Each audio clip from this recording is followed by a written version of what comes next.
Several years ago, I mentioned that I had read a book entitled Kill the Father by Sandrone Dazieri. It was, as you can probably guess, translated out of Italian. Kill the Father was the first book in a trilogy that has now sort of become known as the Caselli and Torres series.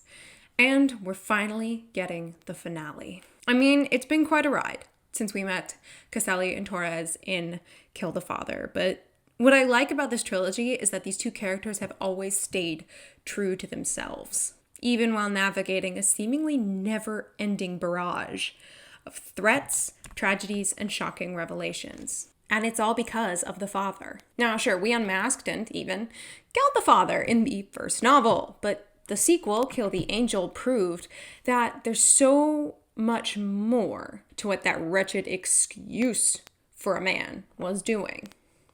There was a greater conspiracy at work. Kill the King really just lets us see how far that grisly rabbit hole goes. And it goes pretty damn far. By the end, there were points where I was kind of like covering my mouth in horror. And this finale was filled with emotion, heartbreak, twists and turns, betrayal. All those things that are really satisfying about a thriller. And I often find are kind of a rarity. It's not always that I get a series and I go look at the end and just think, I'm really satisfied with that. But what I really continue to love most about this series is, one, how violence is treated and kind of distributed throughout the narrative, as well as the treatment of mental illness, especially in the case of both Caselli and Torres. Torre. I keep saying Torres. Because Caselli and Torre are two extremely traumatized individuals.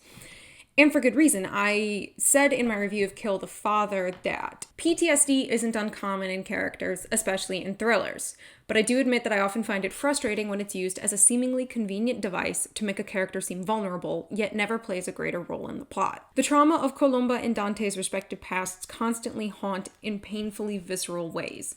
Sometimes it even gets in the way during important situations. The two are constantly taking both their own and each other's internal temperatures, knowing that, at any time, something could set either off into a full-blown panic attack. I mean, yeah, the results of what is effectively their own respective PTSD, anxiety, depression, panic attacks, claustrophobia, a little bit of paranoia.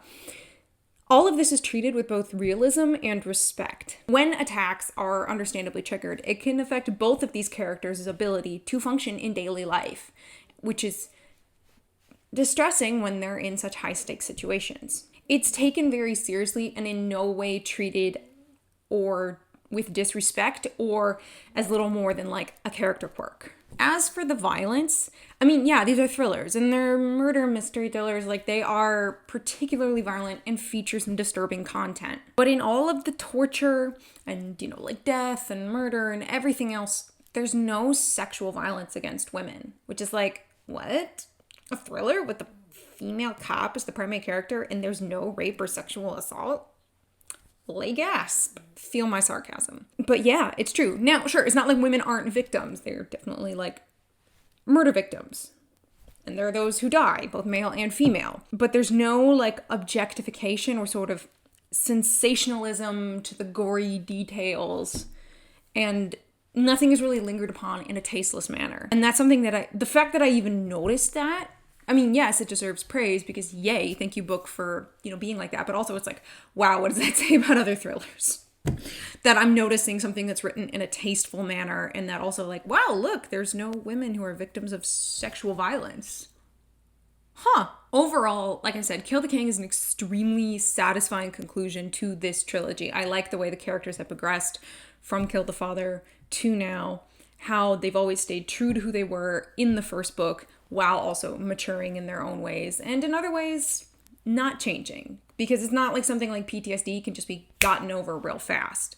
It's something that some people never really truly heal from, and the healing process is very slow and it's not linear. I'm just happy it was a satisfying conclusion. Thanks for watching me ramble today. If you'd like to see more from me, go ahead and click that button with my face on it. It'll take you to my channel where I ramble about a whole lot of different things. Got some thoughts of your own? Go ahead and leave them down in the comments. And make sure that if you want to see more ramblings from me, you click that little subscribe button. That's it for me today, you guys, so until next time, cheers.